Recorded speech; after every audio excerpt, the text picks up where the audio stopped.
She spent 10 years hiding a part of herself until one moment forced it into the open.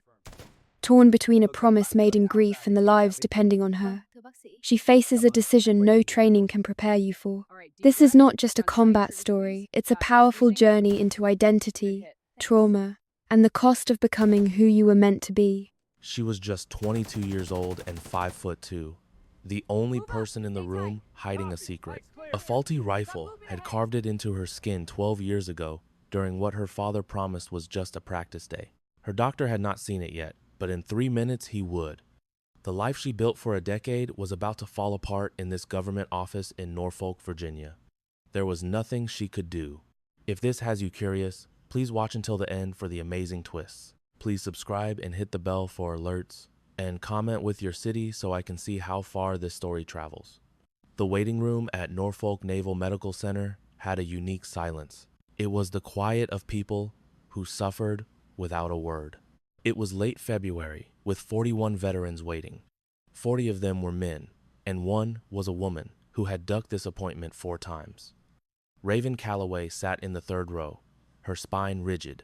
Her dark hair was down, as no uniform was required for this screening.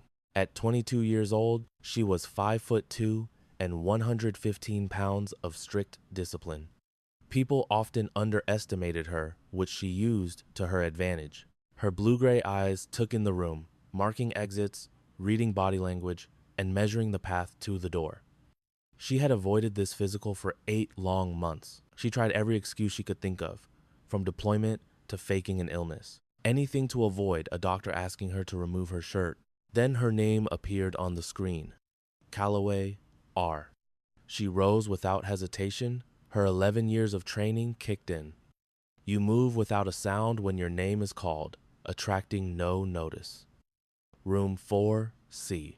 Dr. Aaron Hennessy was in his mid-50s and wore glasses.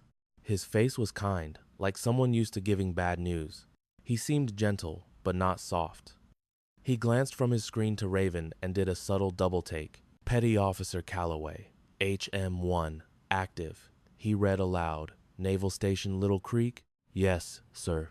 SEAL Team 7? Yes, sir. The doctor set his tablet down, looking at her like an unsolved mystery. How long in the service? 4 years, sir. I joined at 18. And you are part of a SEAL medical program?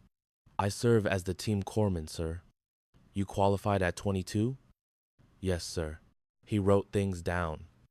She saw his pen move. He was thorough, just like she expected. He was the kind of doctor who saw everything. That was the entire issue. Any past injuries? No, sir. Any medications? No, sir. Any allergies? No, sir. Dr. Hennessy finally looked up, his focus on her. Okay, I need to check your vitals. Please take off your shirt for the exam. Raven went still. She had replayed this moment in her mind 40 times in the past 3 months. She had tried everything. Scheduling in winter for long sleeves, requesting female physicians, making up conflicts. She had a plan for every scenario. But there was no escape now. Her hands moved to the hem of her shirt, a slow, determined motion. The shirt came off, showing a white sports bra. He told her to turn, and she did. The doctor put his stethoscope on her back. Breathe in deeply. She obeyed. The cold device made contact with her skin. She had done this exam hundreds of times herself as a corpsman. Being the patient felt invasive. Good. One more. She took another breath. Then he stopped. His hand froze on her back. 3 seconds passed. Then 4. Then 5. Petty Officer Calloway. His voice had changed. The friendly calm was gone, replaced by intense focus. He sounded like a doctor who had found something unusual. Please do not move at all. She did as he said. This mark, his fingers floated above her skin, assessing it without touching. The entry point is on your left shoulder blade. The exit is front, just right of your sternum. He stopped. This is from a bullet. Raven remained silent. From a powerful rifle. He sounded sure now, like a man who knew the stories that bodies told. The size of the wound, its trajectory, the surgical scars. He moved to face her. He stared at the injury, not unkindly, but with total concentration. Petty Officer, Tell me how a Navy corpsman gets shot all the way through. Just as she was about to answer, the door flew open. Vice Admiral Marcus Holt came in, and the room's atmosphere changed completely. He was 64, 6'3", with silver, military-style hair. He wore 2 stars, but his presence was what you saw first. He was a man who had led special forces for 4 decades. He was just there for a routine inspection of the wellness program, a normal stop. He had been in the building for only 20 minutes, but his gaze went right to the scar. Everything stopped. Raven saw 3 different feelings cross his face in less than 2 seconds. First, he recognized it. Then came a wave of shock. But beneath that was a deep, old sadness, mixed with so much pride it looked like pain. "Calloway," he said, his voice rough. "Raven Calloway." 11 years of training made her stand tall before she could even think. She stood perfectly still, trying to ignore how exposed she felt. Holt walked toward her carefully, as if approaching something delicate. He did not touch the scar. He stood near enough to understand it with his 40 years of experience. His jaw tightened at what he saw. "Barrett is the one who taught you how to shoot." It was not a question. It was a statement filled with a decade of her secrets. She had to swallow before answering. "Yes, sir." Dr. Hennessy glanced between the two of them. "Admiral, do you know this petty officer?" Holt turned to the doctor. His voice was low but carried absolute authority. "Doctor, I need 5 minutes alone with Petty Officer Calloway." "Sir, we are in the middle of her physical." 5 minutes." Hennessy understood the order. He left without a word. The door clicked shut. The silence was like a funeral 12 years past. Holt observed her for a while. When he spoke, his tone was softer. "Barrett Calloway, Master Gunnery Sergeant, 1st Recon Battalion." He paused. 91 confirmed hits across 4 tours. "The best marksman I ever knew, and the best friend I ever had." "You gave my mother the flag," Raven stated, her voice even. "At Arlington, 10 years ago. I was 12 and had my arm in a sling." "I recall," Holt said, looking into her eyes. "That accident was 4 months before he passed. A training day at your home. The rifle failed. A piece of metal shot through your shoulder. I was fortunate not to lose my arm. Barrett felt it was all his fault. He said he should have checked the barrel, that he should have seen the weakness in the metal." Holt's jaw was tense. "He also told me you promised your mother you would never handle a gun again." Raven became rigid. For 10 years, that promise felt like a dangerous piece of shrapnel inside her. "If he felt so guilty," she asked, her tone sharper than intended, "why did he redeploy? Why leave us just 4 months later?" Holt's expression did not change. "Because soldiers like your father do not know how to quit," he replied. "We tell ourselves that we are the only ones for the job, that our talents are too vital to waste. We think that by leaving, we keep our loved ones safe." He paused and suddenly looked 10 years older. "It is a lie we believe so we can keep doing what we do best, and that is how he died." Helmand Province, October 2014. A bomb blast, then an attack from 3 sides. He was watching over a Marine patrol. He spotted the trap just in time. He stayed put to cover them. He saved all of them. Holt's voice dropped to a whisper. He said his whole team was lost. His last message was only 5 words. "Marines are clear. Out." Raven closed her eyes, breathing through the pain in her chest, then opened them. "I joined the Navy at 18, she said, her voice firm. "I have been a corpsman for 4 years, with 2 tours. I have followed all the rules. I did things he would have admired. I saved lives. I have honored the promise to my mother." She looked right at Holt. "And nobody knows I can shoot. No one at all, sir, until now." Holt studied her like a new strategy. "Until now," he agreed. "Model." He waited a long time before speaking. "I have one question for you. Think very carefully before you answer." She waited silently. "What if your team needs the real you, not just the medic? They need the sharpshooter your father trained for 6 years. The girl who reads wind at 1,000 meters better than men with 10 years of experience. If they need that skill, he continued, and the only thing in the way is a promise made by a heartbroken 12-year-old girl. He paused. What will you do? The question filled the air between them. Raven looked at her own reflection in a mirror across the room. She saw the scar, the entry wound, the exit wound. It was a permanent mark from the day her father's rifle exploded. She almost bled to death in his truck on a dirt road in New Mexico, listening to him plead for her to stay awake. I do not know, sir. Yes, you do, Holt said, his voice quiet but certain. You know exactly what you will do. You will do what your father would have. It is what everyone in this uniform does when lives are on the line. He went to the door and put his hand on the knob. You will do what is required. The promise will break, and you will find a way to live with that.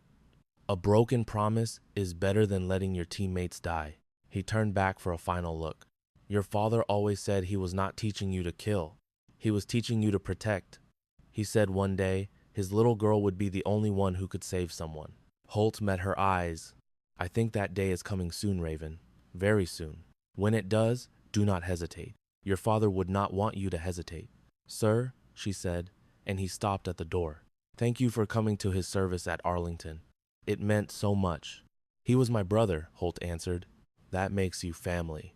If you need anything at all, you call me. Do you understand? Understood, sir. And with that, he was gone.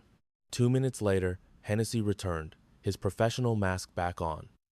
He completed the exam, never mentioning the scar. He cleared her for active duty, giving her forms for a follow-up she would not need. Raven, dressed in silence, buttoned her uniform, and checked her reflection one last time before she left. To an outsider, she looked like any other sailor leaving a checkup, but a secret spoken aloud has its own power. It starts to pull the separate pieces of your life together until they collide. And at the base, in Little Creek, SEAL Team 7 was about to test her. But they had no clue they were asking the wrong questions. The drive back to Little Creek took 40 minutes. Raven's hands were tight on the steering wheel, her father's voice in her head. It always came back when she faced something she wanted to run from. It was not what he said, but his calm, precise tone. He never needed to shout. She was just 12 when he handed her a rifle for the first time. Her mother was inside making lunch, so they were alone in the field. A steel target shined in the sun 200 meters away across the flat land. He knelt beside her and spoke quietly. I am not teaching you to shoot, Raven. I am teaching you to keep a clear head under pressure. This gun is just a tool.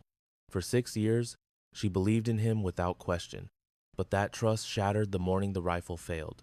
For years after, she trusted nothing. The base at Little Creek looked exactly the same as it had 2 hours ago. There were concrete walls, chain link fences, and buildings weathered by salt and time. Raven parked but did not get out right away. Then she stood up and went inside, acting like it was any other day. The briefing room smelled of coffee and gun oil.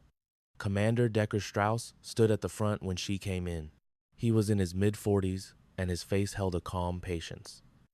He knew that sometimes waiting was the fastest path to a solution. He noticed her arrival, but did not mention she was late. 11 other operators were present. Raven took a seat in the back row, 2 chairs down from Chief Warrant Officer Gabe Maddox. They called him Hammer. He was 51, a former Marine with a voice like rocks grinding together. In her first week, he made her carry him. She carried all 190 pounds of him for 50 meters over uneven ground, and her form never broke. After, he stared at her as if seeing her for the first time. All he said was, "That is something." It was his only compliment. At the far end of the table sat Senior Chief Petty Officer Darius Cole, known as Ghost. He was 48, and he was quiet because he had seen too much to talk about it. He had watched Raven since day 3. Not angry, just focused, like he was solving a mystery. She knew he was watching, which made her more careful. Slumped in the chair before her was Petty Officer First Class Connor Walsh. He was 29, with a sharp face and a doubtful attitude. He had nicknamed her 52. It was not real hatred, just the usual way these teams test a new person. All right, listen up, Strauss started. This is the new mission plan. It is a recovery. 2 American agents were captured 48 hours ago near the Jordan and Syria border. We know they are alive. The enemy group is about 18 to 22 strong. We move out Sunday at 0400. A picture of a compound showed up on the screen. It had one road in and one road out. That kind of setup gets tricky if the mission goes sideways. What about the doc? Walsh asked, not bothering to raise his hand. Stuck at camp again? Strauss looked toward Raven. Calloway remains at the rally point. She will manage comms and get ready for casualties. He stopped for a moment. I need a medical briefing Sunday morning. Go over every worst-case scenario, from bullets to shrapnel. If they are breathing when they get to you, I expect you to keep them that way. Yes, sir. Walsh turned his chair to look at her. He had that look of a man who already knew what he was going to say. No offense, Doc, but 18 to 22 bad guys is a lot of guns for 6 operators and a medic who has never been in a firefight. I will be at the rally point. Walsh. You will not need me to shoot. Right, but what if the rally point gets hit? Then I will deal with it, she said. Walsh just stared, then looked away. Hammer made a sound that was close to a chuckle. Ghost said nothing, but Raven knew he was filing away every word. The briefing continued with schedules, backup plans, and radio rules. Raven absorbed every detail, as always. Her face was calm, hiding the rapid calculations going on inside her head. After the room cleared, Ghost stayed behind. He came over while she gathered her notes, standing close enough so no one could overhear. How was the appointment? She looked him in the eye. Just routine. Good. He was quiet for a moment. Range session at 1400. M9 pistol, refresher. You are scheduled. I know. He started to walk away, then stopped in that careful way of his, like he saved the important part for last. That wind call you made last Tuesday. 600 meters, a 9-inch shift. You said it before the flags even fluttered. Raven's expression did not change. I was just reading the heat shimmer, Senior Chief. No, that was not a heat shimmer read. That was a complex shot calculation. His words hung in the air. I have been at this for 22 years. I know the difference. His look was not threatening, just steady. Pay attention, Doc. The small details are what keep us alive. He left before she could answer. She was alone, the compound's image still on the screen. She thought about Holt's question. She remembered her answer, and she knew her answer was a total lie. The next day, training started at 0530. They did a 2-mile run, then exercises, then the true test. They had to carry a teammate for 50 meters over gravel while the cold orange sun came up. During the run, Raven stayed in the middle of the pack. She was not up front with Walsh and Garrett, who were racing each other. She was not in the back, where people notice who is weak. The middle is where you go when you are strong enough but do not want to be seen. That is exactly where she wanted to be. He was talking to Garrett, but he said it loud enough for her to hear. How long do you think she will last on the march? After 3 weeks, some guys still expected her to wash out. Raven ignored them, saved her breath, and kept her pace. But on Thursday, during a trauma drill, everything was different. It was a fake explosion with 2 casualties, not enough gear, and an instructor shooting blanks and using smoke. Raven had run this drill 60 times across 2 tours. Her hands were on autopilot, moving faster than her thoughts. The first casualty had a severe leg wound. She knew she had 90 seconds until he went into shock. She secured a tourniquet high on his thigh, pulled it tight, and started twisting the windlass. A scream from the role player made the simulation feel genuine. She twisted the rod 3 times, then a 4th. The flow of blood ceased. She checked her watch. It had taken her just 16 seconds, well under the 30-second limit. The next man's lung was collapsed. She found the correct place on his chest, pushed the needle in, and heard the rush of air escape. She then set up an IV to give him something for the pain. She worked through the chaos of simulated gunfire and thick smoke that made each breath difficult. When the exercise ended, Hammer stared at his stopwatch. He glanced from the timer to her, then back to the timer. In 15 years, I have never seen a new medic perform that well, he stated. It was a plain observation, not praise. From across the training area, Strauss nodded in approval. Calloway is proficient, But Walsh, leaning against a wall, stepped forward to challenge that. Being a good medic is the baseline. We need operators who can also handle a weapon. Raven registered his words without emotion, filing them away as data. It was the question every new team member faces. Can you hold your own when things get rough? The question was fair. And she knew that talking would not prove a thing.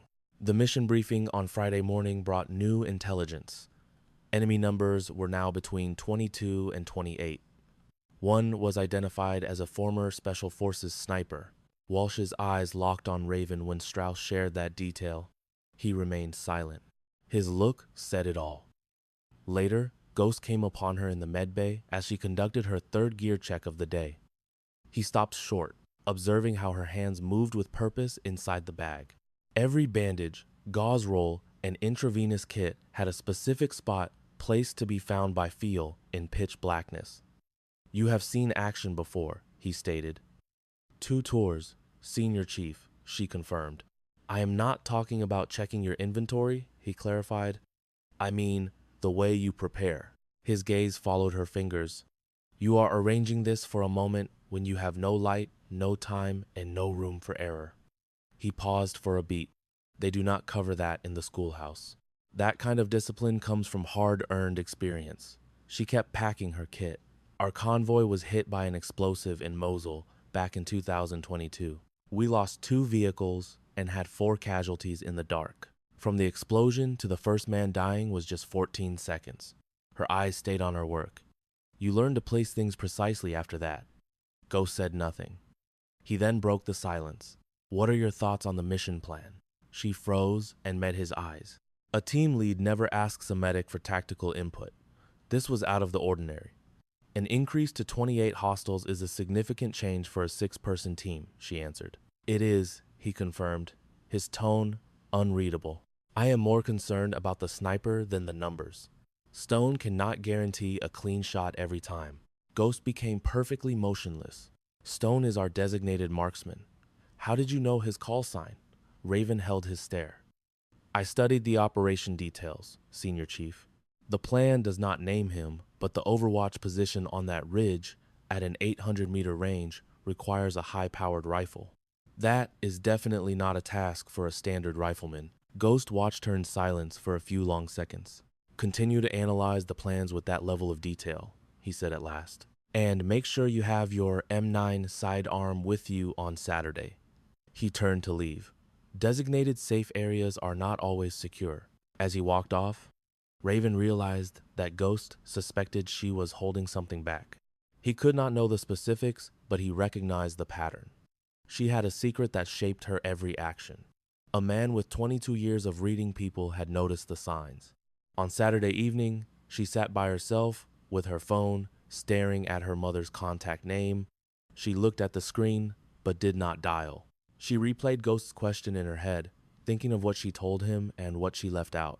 In just 36 hours, she would be at a staging area 12 kilometers from a building guarded by 28 men, including a sniper, and her only authorized equipment was a medkit and a pistol. But hidden deep inside her was a skill her father had carefully taught her over a decade. It was waiting patiently, as if it knew this day was coming. The C-17 transport plane touched down at a base in southern Jordan at 2:30 in the morning.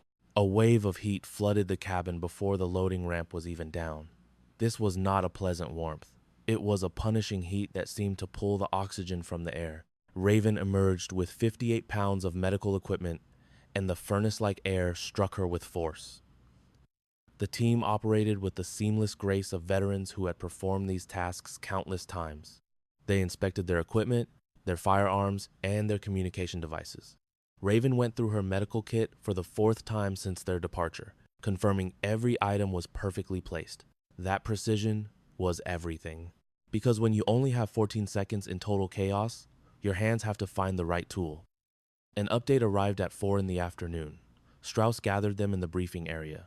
His expression was grim. We have new intelligence on the number of guards, he announced. There are between 22 and 28 foreign combatants. One is a former Eastern European Special Forces soldier, a sniper. He scanned the faces of his team. The mission will continue as scheduled. Our clients cannot afford any delays that a new plan would cause. Walsh's gaze fell on Raven, but this time it held something new, not just skepticism. The team departed at 7 in the evening.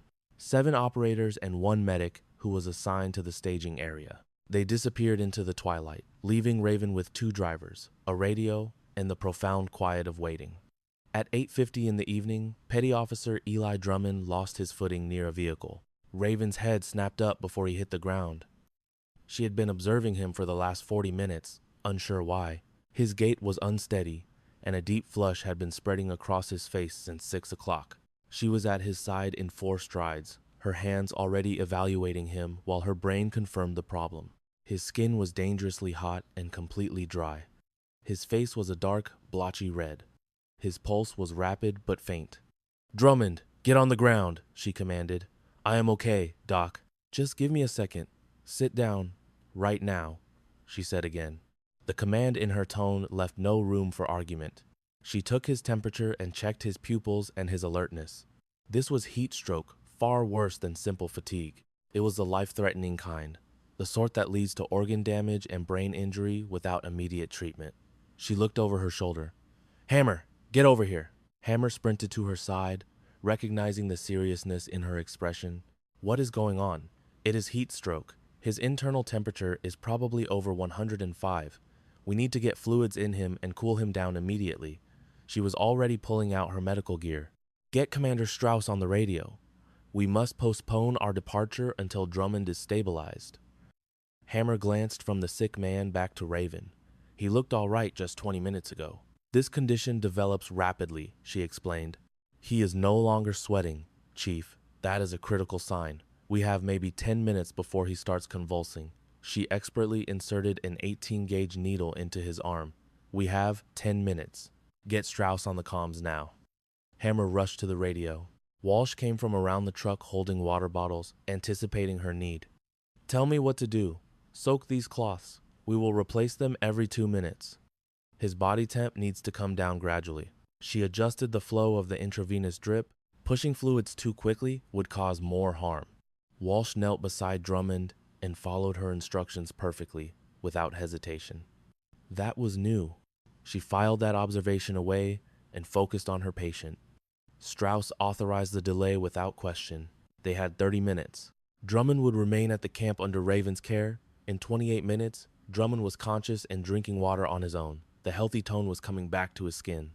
He gazed at Raven with the look of someone who understood he had just dodged a bullet he did not even see. "How did you spot it so quickly?" "I noticed a change in you," she replied plainly. "Your walk, your complexion. You were not sweating, which is a bad sign in this kind of heat." She took his pulse one more time. "I have been monitoring you since 6 o'clock. I honestly did not feel that sick," he admitted. "That is how it begins." Walsh, who had been listening nearby, was silent for a moment. Then he said, very matter-of-factly, "I was right next to him the whole time. I missed it completely." "We have different areas of expertise," Raven answered. Walsh looked at her, gave a short, sharp nod, and then walked away. It was the first sign of real respect he had shown her. The team left at 7:30 that evening. Raven saw them off and then took her position near the radio. She performed a 5th check of her medical bag. Tourniquets, bandages, and chest seals were all where they needed to be, ready for a blind grab when seconds mattered. At 10 o'clock at night, the silence was broken. "Contact! Contact! We are taking fire!" Walsh's voice came over the radio, tense with strain. A storm of gunfire crackled in the background. It was not the sound of a planned engagement, but the raw noise of an ambush. "The intel is bad. At least 25 hostiles. We need to get out." "Strauss, rocket, propelled grenade, east side." "Raven, we have an urgent call for you. Vehicle 1 is approaching your position." She was already in motion as he spoke. A 58-pound pack was heavy on her back. She leaped into the moving truck, and it sped away before her door was fully shut. They covered 12 kilometers of desert in only 9 minutes. The driver, using night vision, never eased up, even over dangerous ground. She pushed thoughts of her mother out of her mind. Her focus was on the mission ahead, what she needed to do, and in what sequence. In the dark, bouncing interior of the truck, her hands expertly sorted through her pack, confirming each piece of equipment she had already checked 5 separate times. The truck suddenly screeched to a stop. She was out of the vehicle before it stopped moving. She ran the last kilometer on foot with her 58 pounds of gear, the sound of gunfire pulling her forward. Flashes from rifles illuminated the dark, a mix of American M4s and enemy AKs. She found her team behind a low stone wall. Walsh was injured. Dark stains were spreading quickly high on his right leg. It was the femoral artery. He had only 90 seconds before going into shock, and 2 minutes before he would be gone forever. She slid onto the ground next to him. Bullets sang just over their heads. She did not register them as danger, only as information about her surroundings. "Walsh, look at me." He looked at her, his eyes wide and already losing their focus. "Doc," he said, "I cannot feel my leg. You are losing blood. I am stopping it.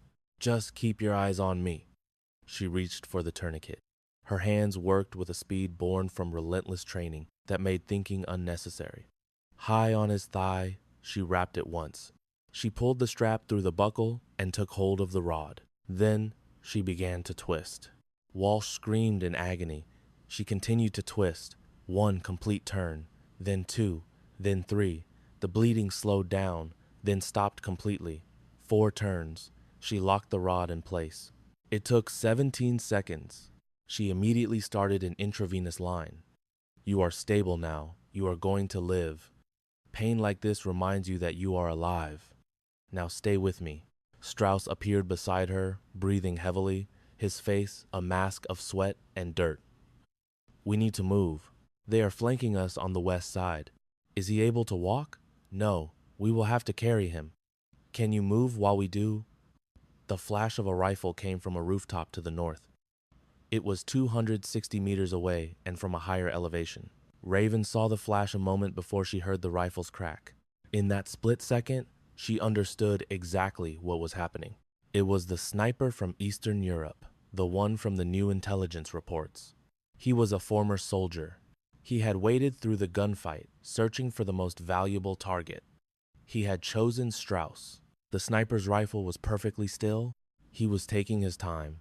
This is what skilled marksmen do when they have a clear shot at an unsuspecting target. They take their time to ensure a perfect shot. Strauss was bent over Walsh, leaving himself completely open. He was just 4 seconds away from a bullet that would kill the team's leader in the middle of a battle. Walsh's M4 rifle was just 2 feet from Raven's hand. It had a scope, a full magazine, and the safety was off. She heard her father's voice. It was not a memory, but something much deeper. It was a feeling that lived in her hands, her shoulders, and in the quiet of a breath held at the perfect moment. When the moment comes, you do not think. You just act. Thinking is what gets soldiers killed. Then she heard her mother's voice from a cold November morning at Arlington, the day they folded the flag, fired the rifles, and a 12-year-old Raven, her arm in a sling, made a promise she had kept for 10 difficult years. She grabbed the rifle. Her hands knew exactly what to do. 10 years had not erased the 6 years of training her father had so carefully built into her muscles. She checked the chamber. A round was ready. She looked through the scope. She estimated the distance. She felt the wind, a light breeze from the northwest, 260 meters, an elevated target. The bullet drop would be minimal at this range. She made a tiny adjustment for the wind. She had made this shot many times before. She had made much more difficult shots on tougher days, with her father guiding her in the windy New Mexico dust. She pulled the rifle to her shoulder, and it felt like it had been waiting for her for 10 years. Ghost's voice was quiet but urgent. "Doc, what are you doing? I can make this shot." Strauss turned and saw her. His eyes grew wide with shock. "Calloway." She squeezed the trigger with a smooth, steady motion, just as Barrett Calloway had taught his daughter on a shooting range when she was only 10 years old. That was a time when the world seemed simple enough to believe that shooting was just about learning to stay calm under pressure. The rifle fired with a loud crack. The bullet traveled for 1.8 seconds. The sniper on the roof was thrown backward and disappeared from sight. The silence that came after lasted for only 3 seconds before the gunfire erupted again. But in the small area behind the wall, time had stood still. Walsh looked up at her from the ground. Ghost was completely still. Strauss had not moved at all. Raven set the rifle down and went back to Walsh. She checked the tourniquet. It was still secure. She checked his pulse. It was 108 and steady. She adjusted his intravenous drip, not looking at anyone. Walsh is stable, she said. The tourniquet is secure. He needs to be evacuated, but he has some time. Strauss was still staring. Calloway. His voice was much quieter than usual. That shot was 260 meters. Yes, sir. It was a moving target. And you were being shot at. Yes, sir. And it was your first shot. She said nothing. Where? Strauss asked very slowly. Did you learn to shoot like that? Raven looked directly at him. It was the secret she had kept for 10 years.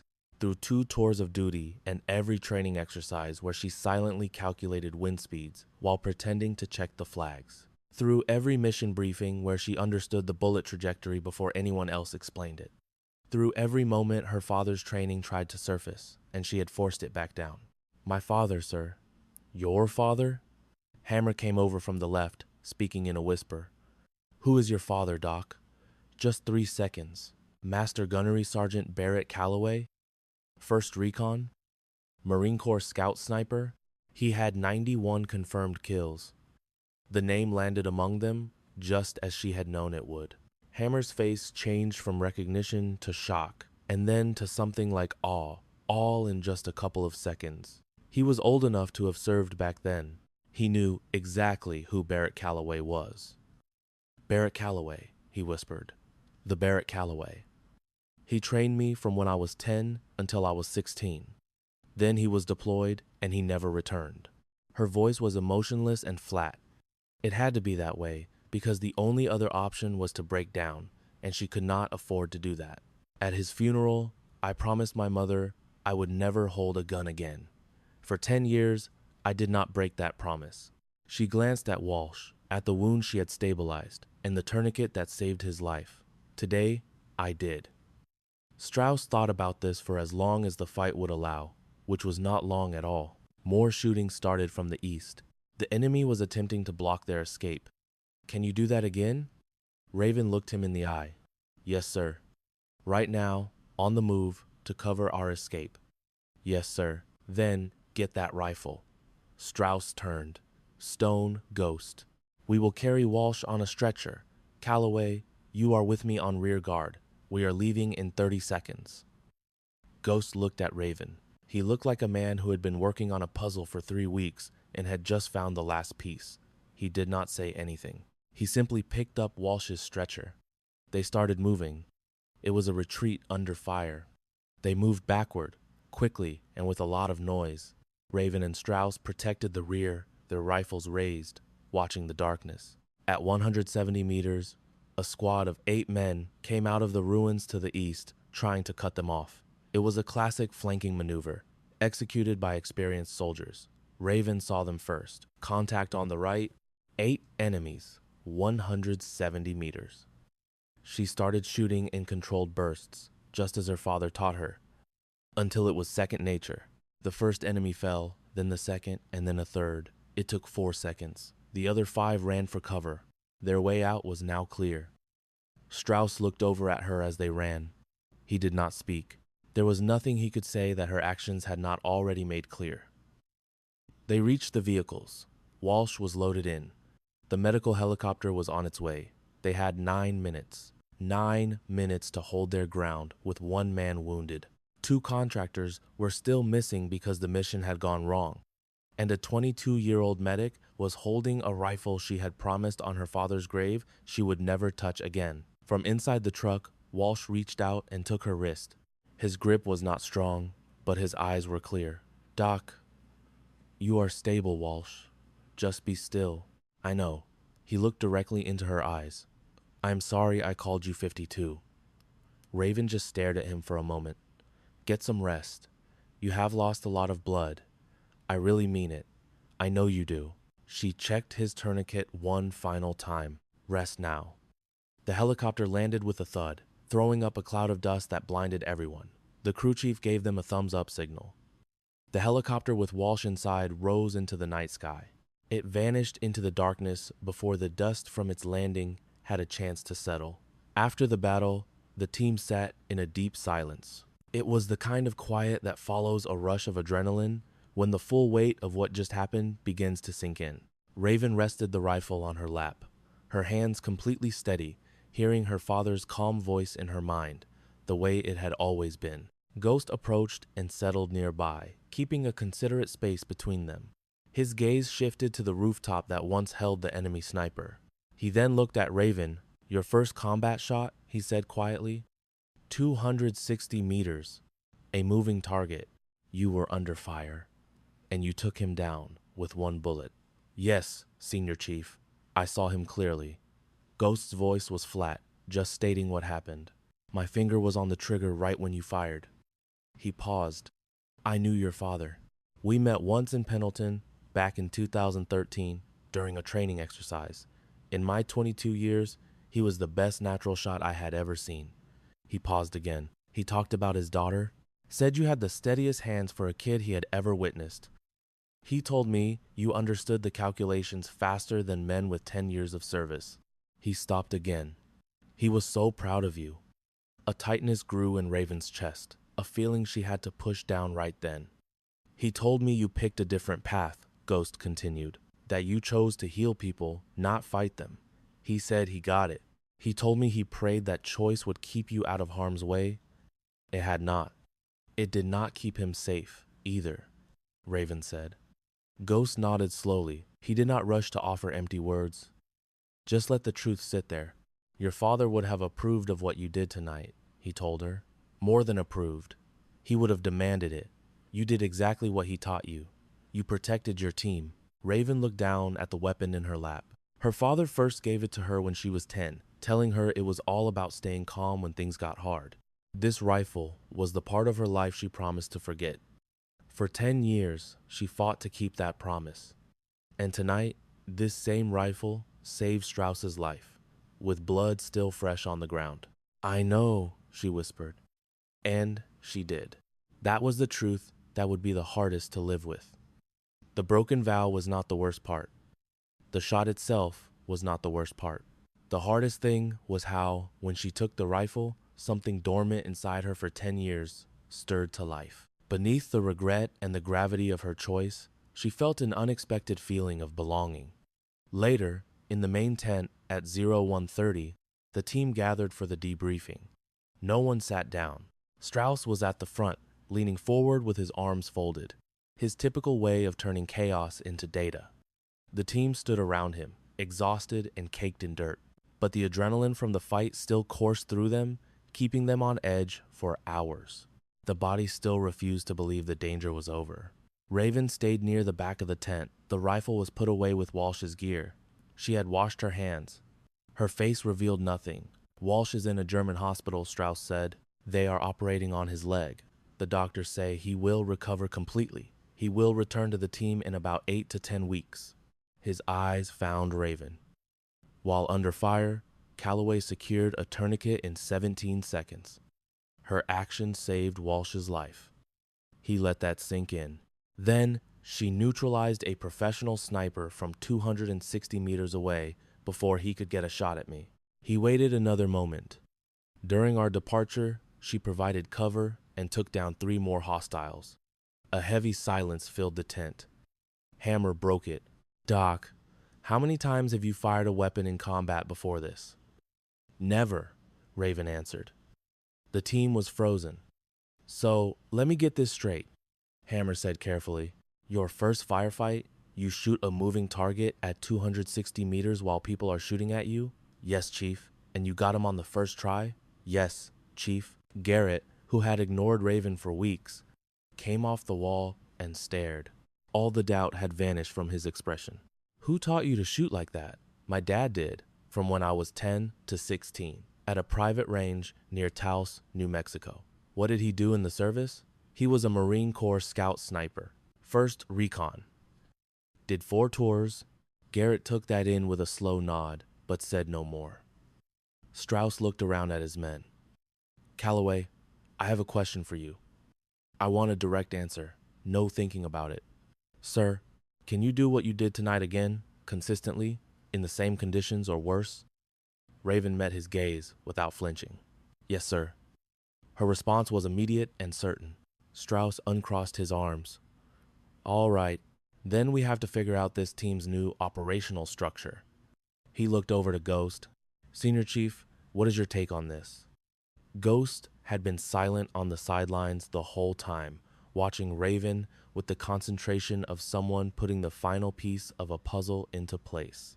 He paused before answering, which was his way. Ghost always considered his words carefully. I have 22 years in this line of work, he began. I have worked with 43 medics across 7 teams. Not one of them has ever done what she just did. He paused. And I have never met anyone who could hide that much talent so well. His gaze locked onto Raven. Why? The question hung in the air. Everyone waited. Raven had expected this question ever since she lowered the weapon. She had been forming her response on the way out, in the chopper, on the ride here, and for the past 2 quiet hours. She was ready with the full story, not the easy version. At my father's funeral, I promised my mother I would never touch a weapon again, she explained. I was only 12. He had just died in combat. She was looking at the flag from his casket. At that moment, I would have agreed to anything she asked. Her tone was firm, not cold, but managed. It was a distinction the men in the room were experienced enough to hear. I joined the Navy to heal people. For 4 years and 2 tours, I kept my word. It felt like the only way to respect my father's memory without embracing the violence that killed him. She paused. Tonight, I broke that word because I refused to watch Commander Strauss be killed. A profound quiet filled the space, showing that her story had hit home. Hammer was the one who spoke. Will your mother get it? I am not sure, Chief. She looked right at him. I can only hope so. Strauss let the weight of that settle before announcing the decision everyone knew was coming. Tomorrow morning, you are doing a complete marksmanship test. I need to see the full extent of your abilities. He glanced at Ghost. You will oversee the evaluation. Yes, sir. Does anybody object to this? Nobody spoke. The skepticism she had faced for weeks had vanished. In its place was something better, professional curiosity. It was no longer a question of if she could do it, but how well she could do it. That question had to be answered. The tent began to clear out, and Ghost stopped next to her. He spoke softly, which was his normal way, not a secret. Get some sleep. At least 2 hours worth. We have an early start, and my tests are tough. Understood, Senior Chief. He started to walk away, but then stopped and faced her again. Your father told me something that one time we met. He said, I am not showing my daughter how to kill, Stone. I am showing her how to have a choice. He explained, the skill to do something, and the sense to know the right time. You had that choice tonight. He looked into her eyes, and you knew the right moment to make it.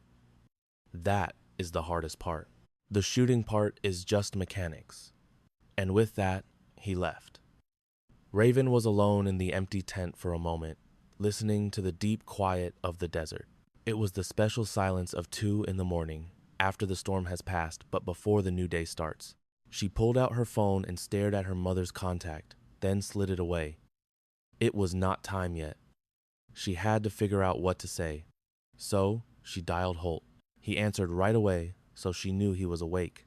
That meant Strauss had already been in touch. I know, Holt said. Strauss was on the phone with me 40 minutes ago. He asked me to explain everything about your training with Barrett. He paused. And I did. I should have called you before I said anything. My apologies. It is fine, sir. No, it is not. You should have been the one to tell that story. He waited a beat. You broke your vow. I did. Walk me through what happened. She explained everything.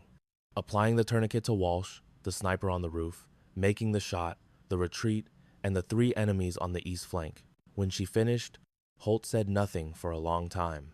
She had to glance at her screen to make sure the call had not dropped. This is the exact reason your father taught you, he finally said. His goal was not to make you a killer. It was to give you the means to defend your teammates. His voice became gentler. You did that tonight. And 3 of your people are alive because of it. He would be so proud of you. Listen to me and let that sink in. Sir, it does not feel like anything to be proud of. It never does. The first time. He paused. But you figure out how to carry it. The alternative is carrying the weight of the ones you lost because you hesitated. You get that now. Yes, sir. Phone your mother. Tonight, she needs to hear it from you, not from someone else. His voice carried the weight of a man who had paid dearly for his wisdom. She is more powerful than you can imagine. She was once married to Barrett Calloway. She knew a day like this was always a possibility. The line went dead. For another 10 minutes, Raven just held the phone. Finally, she dialed. Her mother picked up on the 3rd ring. Her voice was alert and sharp, meaning she was already awake. It was like some silent bond between mothers and daughters had been buzzing for the last 4 hours. Raven, are you okay? No, Mom, but I am not physically hurt. She heard the soft exhale on the other end. It was pure relief. Then came the gentle questions that always followed. Tell me what is wrong. And so, Raven did. For the first time, she told her mother the entire story, leaving no detail behind. The words she had choked on for 2 hours finally escaped. I grabbed the rifle. I fired the shot. I broke my promise to you. When Raven finished, there was only silence. She could hear her mother breathing, a quiet filled with contemplation, not criticism. And just beneath that, she sensed the quiet resignation of a mother who always knew this day would arrive but could never truly prepare. Mom, did you hear me? Her mother's voice finally returned, not weak, but solid. There is a very big difference. You made that promise to me when you were only 12. We had just buried your father. You were shivering, your arm was in a cast, and I was in no condition to ask a promise from my own child. There was a short pause. I never should have let you do that. I have regretted it for years. Raven answered, I wanted to make that promise. You did not make me. I know, but I accepted it from a child. Her mother's voice shook for a moment. You were just protecting me, like always. Just like he taught you, she said, her voice growing firm again. Raven, your father deployed 4 different times, and every single time I understood he might not come back. I found peace with that idea long before I had to find peace with him being gone for good. A brief silence. He taught you those skills because he loved you. He wanted you to always have a choice. Barrett Calloway thought the worst thing he could leave his daughter was the feeling of being helpless. Raven squeezed her eyes shut, took in a deep breath, and then opened them again. I ended a life, Mom. No, you saved a life. That is the difference that counts. Do not let anyone tell you anything else. Your motive is what matters. The circumstances matter. You did not act out of rage or hatred. You acted because your commander was 4 seconds away from dying, and you were the only person there who could stop it. Her mother's voice was now unshakable, with the certainty of someone who had rehearsed this conversation for a decade. Your father had to make that same choice during 4 tours of duty. He returned from 3 of them. On the 4th, he did not come back because he made that choice for his entire Marine unit. She stopped for a moment. He would never want you to carry any shame for this. He would want you to understand that this was your purpose. The tears began to fall then, quiet and heavy, the kind of tears that sneak up on you. Raven did not try to stop them. She was alone on a base in Jordan at 2 in the morning, with no one left to be strong for. I miss him so much, Mom. I know, sweetheart. I miss him too, every day. I know. A quiet moment passed, but he is still right there with you, in your own 2 hands. In the way you think, when it all comes down to the wire, in the decision you made tonight, he is not gone. That is his legacy living inside of you. Her voice grew soft. I am so proud of you. I am absolutely terrified, but I am so very proud. Please just come home in one piece. I promise I will. I love you, Raven. I love you too, Mom. The call ended. She remained in the dark for a very long time, letting the silent tears come, feeling both sorrow and relief wash over her. It was the feeling of finally releasing a burden you have carried for far too long. It was a weight she had held for 10 years, a part of herself she had carefully kept hidden. She let out a quiet laugh. 10 years she had held onto a promise that was made from love, kept out of love, and now finally broken because of love. After a while, she washed her face, drank a glass of water, and went to check on Drummond, who was stable and recovering. Then she lay down, looking up at the canvas roof, listening to the quiet noises of the desert. Tomorrow, Ghost was going to test her. Tomorrow, the team would see exactly what Barrett Calloway had spent 6 years building inside his daughter. Tomorrow, she would finally stop hiding who she was. There would be no more pretending her skill was just a lucky guess about heat waves. Tomorrow, she would allow them to see it all, just as her father instructed her and just as the mission required. She had been waiting for this moment, waiting for the pretending to be over. She fell asleep before 3 in the morning. For the first time in 3 weeks, her sleep was deep and unbroken. Ghost conducted the test the same way he did everything, without any fanfare and with only one chance. The team came together at 0800. They had set up targets at 600, 800, and 1,000 meters. Ghost stood holding his M40A5 rifle in scope, his expression impossible to read. He would let her actions speak for her. Raven picked up the rifle, feeling its familiar weight. It was a newer model of her father's gun, and her hands found their place instantly. 600, Ghost ordered. The wind is about 5 miles per hour from the west. Show us. She got into position, extended the bipod, and rested her cheek on the stock. She did the calculations in her head quicker than most could find a comfortable grip. She factored in wind speed, bullet trajectory, and made her adjustments. She took a breath, held it, released half, found the still point between her heartbeats, and gently pulled the trigger. Ghost looked through his scope for a second. Center of mass. Hammer, who stood behind her, said nothing, but she could sense him reconsidering everything he thought he knew. 800. She adjusted her scope, did the math again, found her focus, and fired. The entire process took only 17 seconds. Upper torso, Ghost announced. That was faster than I expected.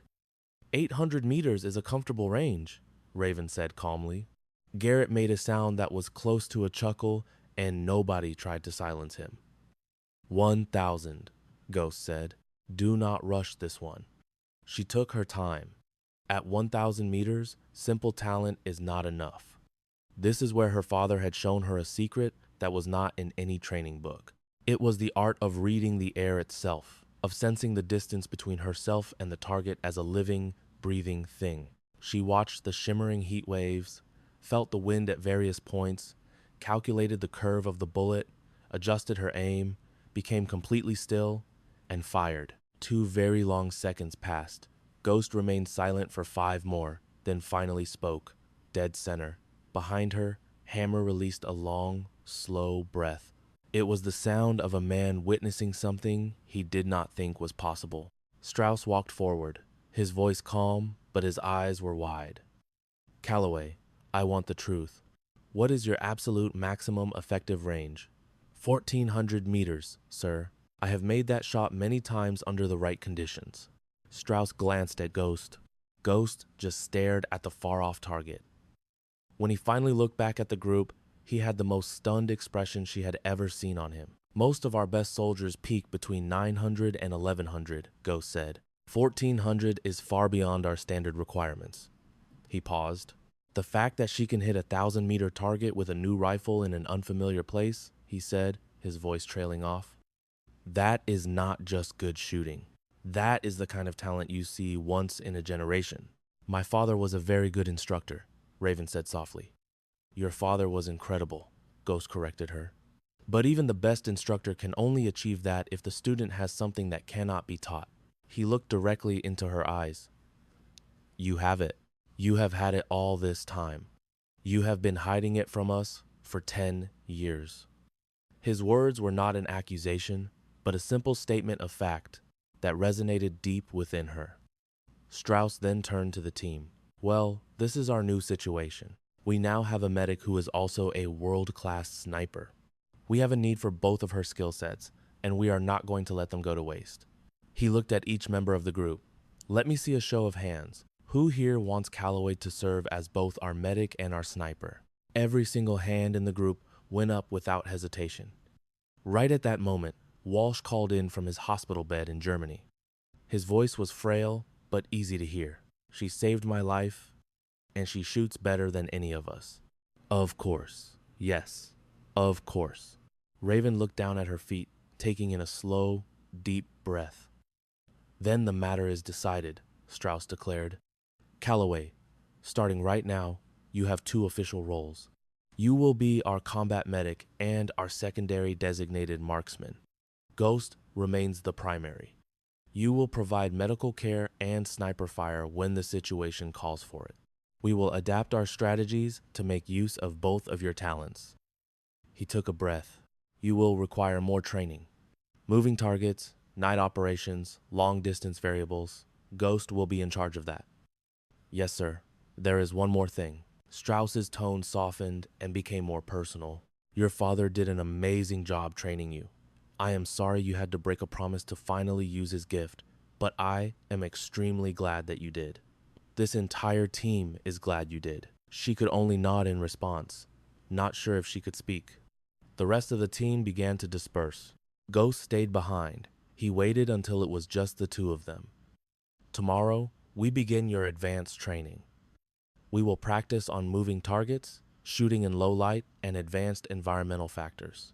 He paused for a moment. What your father started with you, we are now going to perfect. He studied her for a moment. Your days of hiding are over now. Yes, Senior Chief. Good. He started to walk away, but then he stopped and turned around, saving his most important message for the very end. Barrett told me something a long time ago. He said, "Son, I am not teaching my daughter how to be a person who takes lives." His final words haunted her. I am teaching you to be a protector, he had said. One day, you will be the only one there to help. Just 2 nights ago, she had proven him right, but now he was gone, leaving Raven with his rifle, her memories, and a 10-year promise. That promise felt broken, like a relic from her past. It was twisting into something she did not recognize. 3 weeks later, a mission order with a red stripe appeared. That stripe meant this was important. This was urgent, sensitive, and command was watching her every move. An American journalist named Thomas Wakefield was a prisoner. He was captured near the Turkish border while covering the refugee crisis. The militia who took him had ties to foreign fighters. Intelligence warned he would be executed in 48 hours with a video to follow. The pressure was on. The mission was simple. Get him back quietly before any cameras started rolling. Raven found herself in the briefing room that Friday afternoon. 6 weeks ago, she was the medic in the back. Today, she sat at the center of the table. Strauss outlined the plan. The target was a compound in a valley with only one road in or out. They were told to expect 15 to 20 fighters. Wakefield had been seen alive just 12 hours ago. Stone would be on the ridgeline, providing sniper cover. Raven was on the entry team, carrying her M4 rifle, medical kit, and a full combat load. Walsh, whose leg was still stiff, raised his hand. If Stone cannot get a clear view, does Calloway provide cover? His question hung in the air. Strauss nodded, confirming what everyone was thinking. 3 weeks ago, no one would have even asked that. The team drilled the mission until midnight, rehearsing every single move until it was second nature. Raven practiced her combat and medical skills until they blended into one. Success depended on that seamless flow. At 3 in the morning, she gave her gear a final check.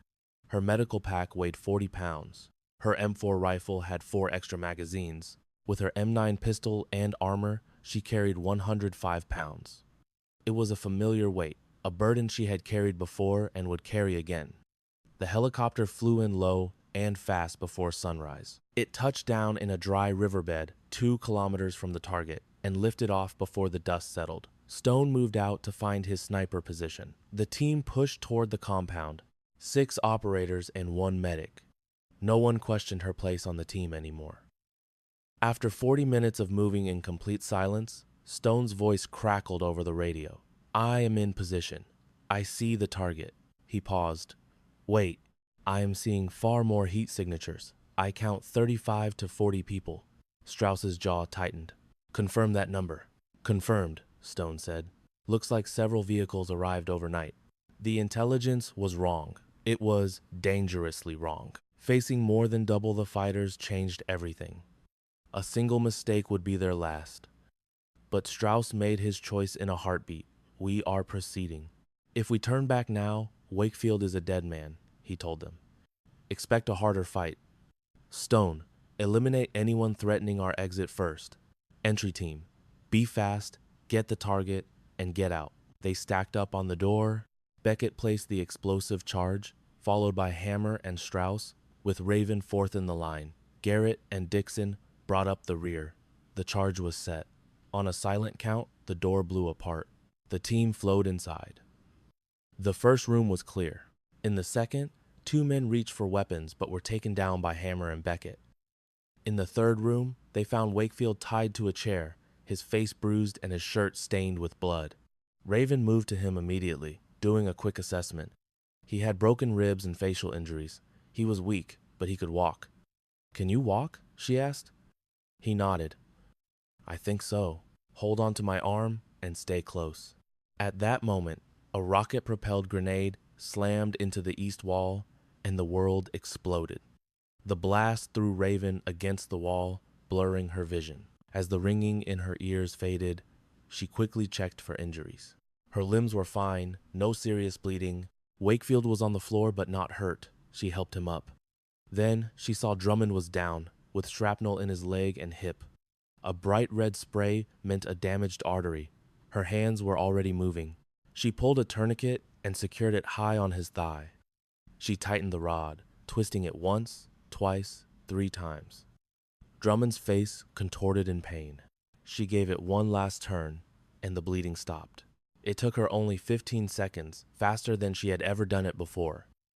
You are stable. Do not move, she told him. Then Stone's voice cut through the noise. You have a machine gun on the north rooftop firing on your position. It is 380 meters out. I do not have a shot from here. Strauss took it all in. Drummond was down. Wakefield was weak. A machine gun had them pinned, and 35 enemies were closing in. Raven moved to the window and peered at the rooftop, 380 meters away. She saw a 2-man team. Commander, I have a clear shot. Strauss looked from the wounded Drummond to Raven. You need to stay with the patient. Drummond is stable, she said. The tourniquet is holding. He has 10 minutes. Her voice was calm and sure, leaving no room for argument. None of us has 10 minutes if that gun keeps firing. Strauss knew she was right. Take the shot, he commanded. She positioned herself at the window, raising her M4. 380 meters. A slight wind from the northwest. She adjusted for the bullet drop. The gunner was partially covered, leaving only his head and chest exposed. It was a difficult shot. She steadied her breath, waiting for the quiet space between heartbeats, and fired. The first man fell. A second one took his place, staying lower, showing only his head. She adjusted her aim slightly and fired again. It was a direct hit. The machine gun fell silent. Excellent shot, Stone confirmed over the radio. Move to the extraction point now. The team moved out, carrying Drummond on a stretcher while Garrett helped Wakefield.